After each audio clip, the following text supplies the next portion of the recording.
Hello again and welcome back to my channel. What we have in front of us is, as I have made clear in the title, one or two poor Morphy ideas. Whenever I set a title like that, it usually involves the rook, which we have here, operating down the H line, possibly getting to H6, and with one or two possibilities on G7. In Morphy's famous problem, it was with a pawn on G7. So in this particular instance, it would more than likely be a bishop, which we have here. So I'm giving it a few clues there. In determining the key move, however, we need to avoid one move here. Can you see what that move is? Well, yes, we can take the knight. If we take the knight, why should it not be a good idea? What is the reasoning behind it? Well, let's just take it and take a look. We then run into the classic Philidor situation, and other writers like Giambattista Lolli have put forward the king plus rook plus bishop against king plus rook.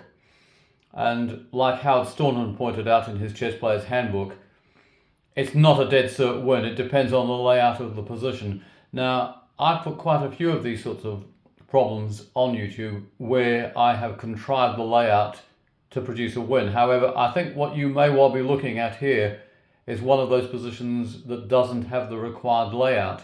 Can you see what black would do?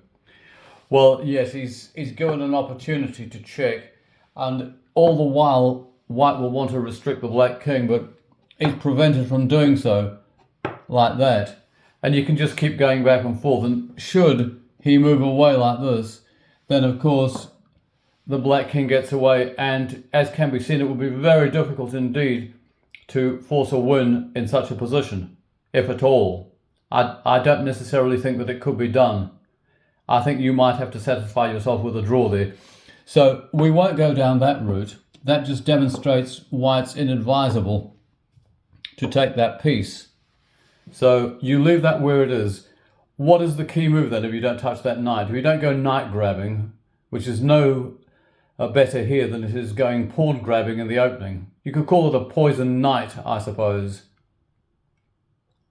What is the key move? Well, yes, I gave the clue earlier on. Morphy would want to get his rook onto the H line. There's nothing happening on the queen side. It's all over here. In fact, there will be no pieces at all on the queen side because this is forced. He has to play that as an interpositional move in order to continue in this game. Now, that is one move. I must mention white is to checkmate in a maximum of 4 moves in this problem, although if black obliges, we can do it in fewer moves than that. So what is the next move? This is really a critical stage of this problem. It's white to checkmate in 3 moves maximum from this point. Now, as can be seen, but for this knight, if you just whip this off for a moment, we could play here, bearing in mind that black's rook is pinned, that would be checkmate. But because of the knight, which we didn't touch, we are now faced with a bit of a problem. What is the next move? What is the second key move in this problem? Well, I did say that we'd want to look at H6 and G7, so let's just... That's the surprise move, isn't it?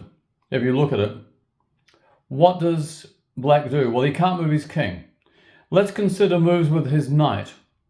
While moving his knight anywhere other than here would achieve nothing, but as can be seen from white's reply to that, checkmate. Why is that? Because the black rook is pinned and the king is powerless to take it. So that will be a mate in 3.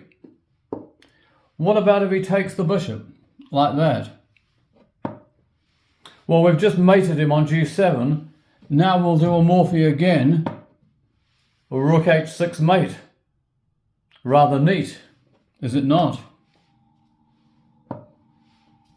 What else does he have with the rook? Like I say, he can't move his king. We've tried his knight.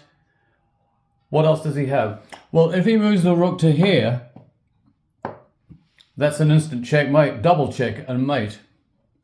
If he moves the rook to any of these squares along here, any at all, double check and mate.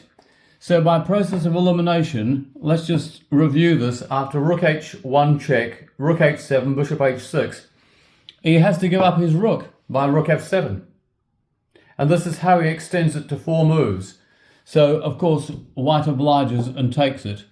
And if you look at that position, no matter what black does, he has no defense against the bishop moving away from the h-line and delivering checkmate. He can force white's hand by this.